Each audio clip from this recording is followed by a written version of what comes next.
इस बार इंडिया की लड़ाई उन लोगों से लड़ाई है जो भारतीयता के खिलाफ है, जो भारत के विचार के खिलाफ है, जो आइडिया ऑफ इंडिया के खिलाफ है। और इसके लिए सबसे ज्यादा हमला बोला जा रहा है नौजवानों पर, सबसे ज्यादा हमला बोला जा रहा है महिलाओं पर। क्या सिर्फ यह इत्तेफाक है कि महिलाओं के कपड़े फाड़े गए? क्या यह सिर्फ इत्तेफाक है कि इलाहाबाद यूनिवर्सिटी में छात्रों की पीठ तोड़ डाली गई? क्या यह सिर्फ इत्तेफाक है कि लखनऊ में शिक्षकों पर लाठी भांजी गई? क्या सिर्फ यह इत्तेफाक है कि दिल्ली के जंतर मंतर पर हंगामा हुआ है? नहीं साहब, यह इत्तेफाक नहीं हो सकता। यह जानबूझकर किया जा रहा है। यह भारत के नौजवानों के खिलाफ, यह आइडिया ऑफ इंडिया के खिलाफ, यह भारत के विचार के खिलाफ भारत की सरकार की साजिश है कि आपने जेएनयू को बदनाम करने का अभियान छेड़ा, आपने अलीगढ़ मुस्लिम यूनिवर्सिटी को बदनाम करने का अभियान छेड़ा, आपने जामिया मिलिया इस्लामिया को बदनाम करने का अभियान छेड़ा। यह अभियान क्यों? क्योंकि आपको पता है कि इस देश के नौजवान, इस देश के पढ़े लिखे बच्चे, इस देश में पढ़ाने वाले अध्यापक अगर वो सड़कों पर उतर गए तो आपका तख्ता पलट कर रख देंगे। और इसलिए आप इस देश के हर नामी यूनिवर्सिटी पर ताला लगा देना चाहते हैं। कहना पड़ेगा कि आप ही वो लोग हैं जिन्होंने भारत के झंडे से नफरत की है, आप ही वो लोग हैं जिन्होंने भारत के संविधान से नफरत की है, आप ही वो लोग हैं जिन्होंने भारत के भाईचारे से, न्याय, प्रेम, समानता और बंधुत्व के विचार से नफरत की है।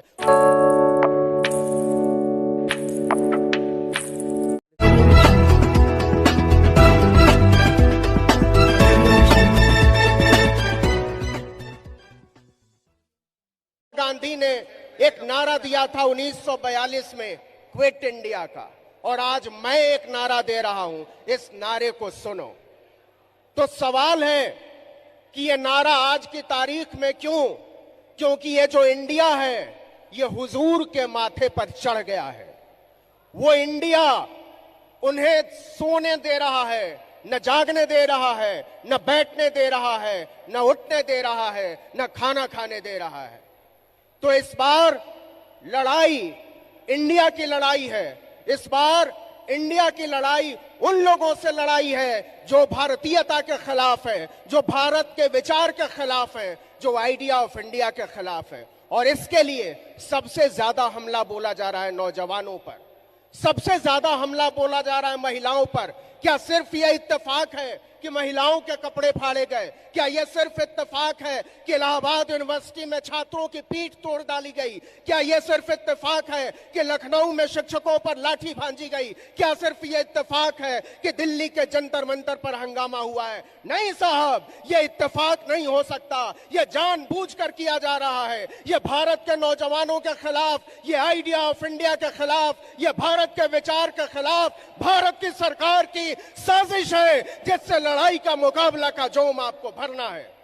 आप नौजवानों से नफरत करते हैं, आप इस देश की औरतों से नफरत करते हैं, आप इस देश के बच्चों से नफरत करते हैं, और सबसे ज्यादा आप प्यार से नफरत करते हैं। आप आदमी और आदमी के गले मिलने से नफरत करते हैं, और आपको गले मिलने से नफरत इसलिए है क्योंकि आप गले काटने की सियासत करते हैं। तो लकीर बड़ी साफ है, एक तरफ गले मिलने की सियासत है और दूसरी तरफ गले काटने की सियासत है। और हमको बताना होगा लोगों को कि आपको चुनना क्या है।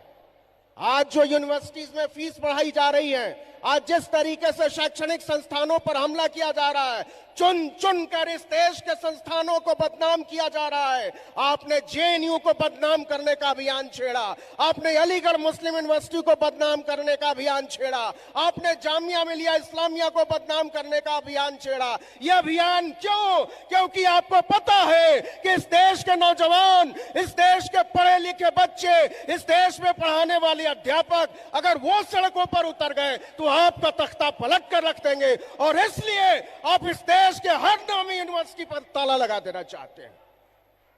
क्या इस देश की हुकूमत, क्या इस देश की सत्ताधारी पार्टी किसी गुंडे मवाली के खिलाफ है? क्या किसी भ्रष्टाचारी के खिलाफ है? क्या किसी दागी के खिलाफ है? नहीं, आप पढ़ने लिखने वालों के खिलाफ है, आप सोचने वालों के खिलाफ है, आप भाषण देने वालों के खिलाफ है, आप लेख लिखने वालों के खिलाफ है, आप गीत गाने वाले लोगों के खिलाफ है। और लकीर बिल्कुल साफ है कि एक तरफ वो लोग हैं जिनके खिलाफ आप लड़कर भारत का माहौल बनाना चाहते हैं, और एक तरफ वो लोग हैं जो सचमुच में इस भारत के प्रतिनिधि हैं। इस देश में आप एक नई संसद बनाना चाहते हैं। आप सोचते हैं कि संसद कोई इमारत है, इस देश के महामानवों की सोच ये है कि संसद ईंट गारे का कोई मकान है, कोई ढांचा है। नहीं साहब, इस देश की संसद इस देश के लोगों की इच्छाओं की, उनके अरमानों का, उनके विचारों का, शांति, प्रेम, भाईचारे, मानवता, न्याय और बंधुत्व का प्रतिनिधि सदन है। और उस सदन में बैठने वाले लोगों की आवाजें दबाई जा रही हैं।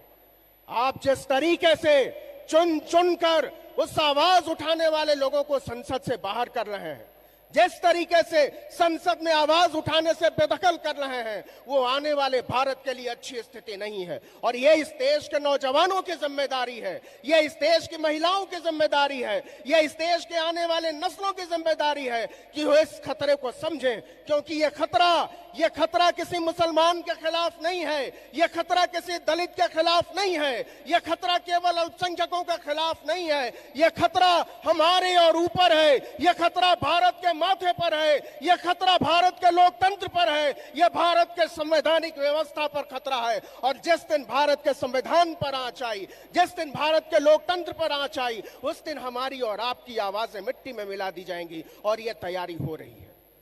पिछले 9 साल से इंडियन एक्सप्रेस की रिपोर्ट है, कल की रिपोर्ट है कि इस देश में 2 लाख करोड़ रुपया एक साल में धन्ना सेठों का माफ किया है हुकूमत में, 5 साल में 10 लाख करोड़। वो रुपया किसका है? वो रुपया किसका माफ किया है? यह हिसाब देना पड़ेगा। वो रुपया इस देश के गरीब लोगों का रुपया है, वो रुपया इस देश के मध्य वर्ग के लोगों का रुपया है, जिसको आप अडानी पर लुटा रहे हो। हमको ये डंके की चोट पर कहना पड़ेगा कि आप जिन लोगों की हुकूमत चला रहे हो, जिन लोगों के नाम पर राज कर रहे हो, वो लोग कुछ भी हो सकते हैं, लेकिन वो हम भारत के लोग नहीं हैं। हम भारत के लोग हम हैं, हम भारत के लोग आप हैं, हम भारत के लोग वो औरतें हैं जो कठिन परिश्रम करती हैं अपने सपनों को पालने के लिए। और आज उन सपनों की हत्या की तैयारी हो रही है। हमको बताया जा रहा है कि हम आपको सपने नहीं देखने देंगे।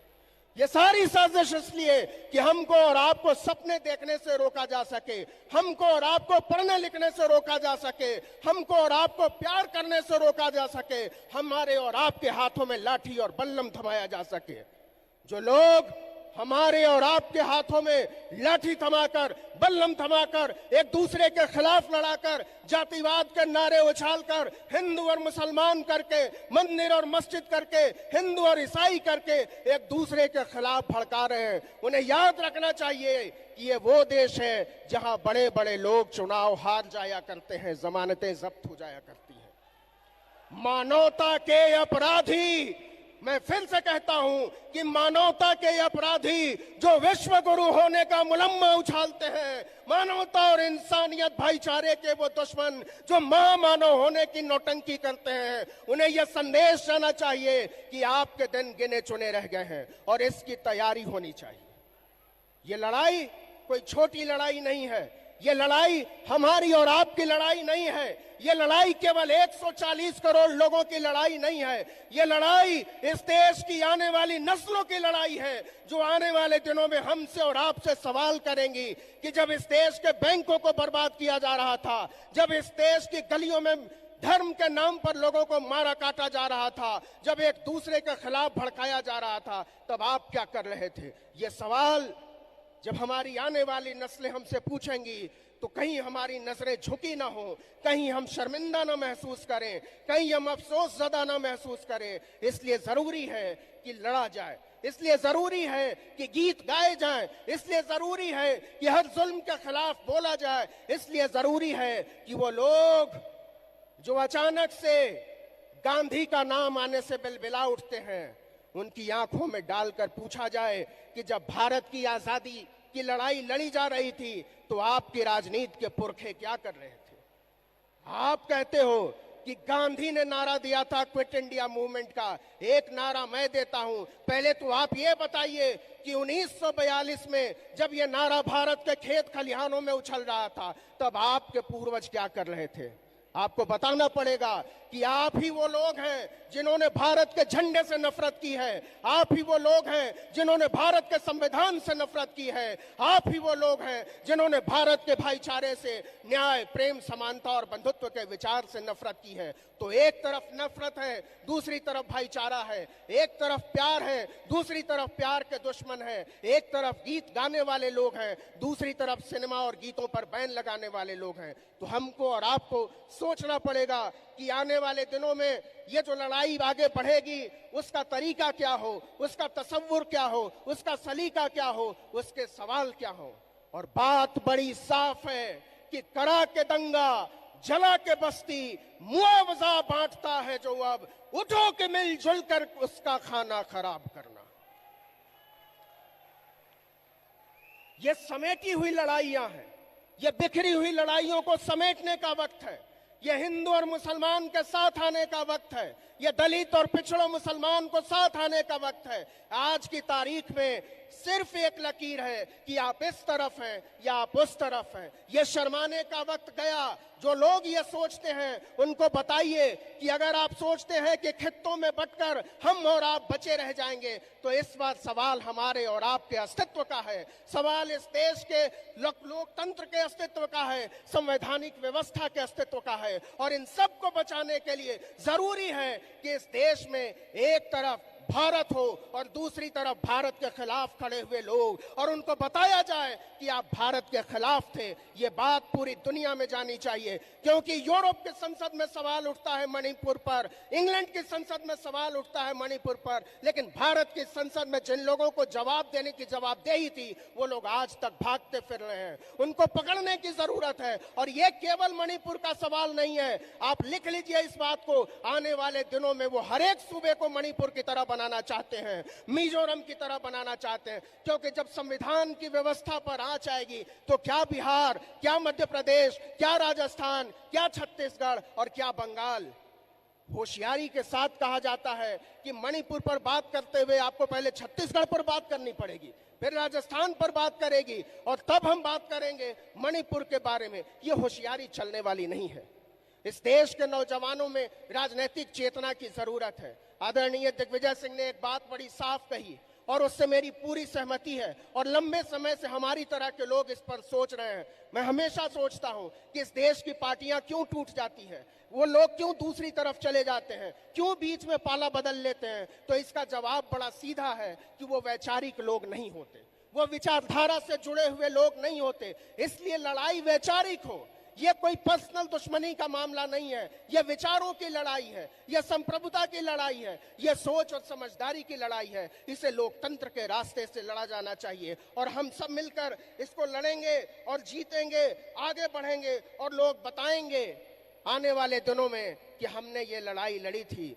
और वो लोग जो विश्व गुरु बनने का ख्वाब देख रहे हैं या मीडिया जिनके बारे में उछाल रहा है, उन्हें सिर्फ एक संदेश दिया जाए। ताज भोपाली का एक बड़ा मशहूर शेर है कि तुम्हारे बज़्म से बाहर भी एक दुनिया है, मेरे हुजूर बड़ा जुर्म है बेखबरी। इनकलाब जिंदाबाद, लोकतंत्र जिंदाबाद।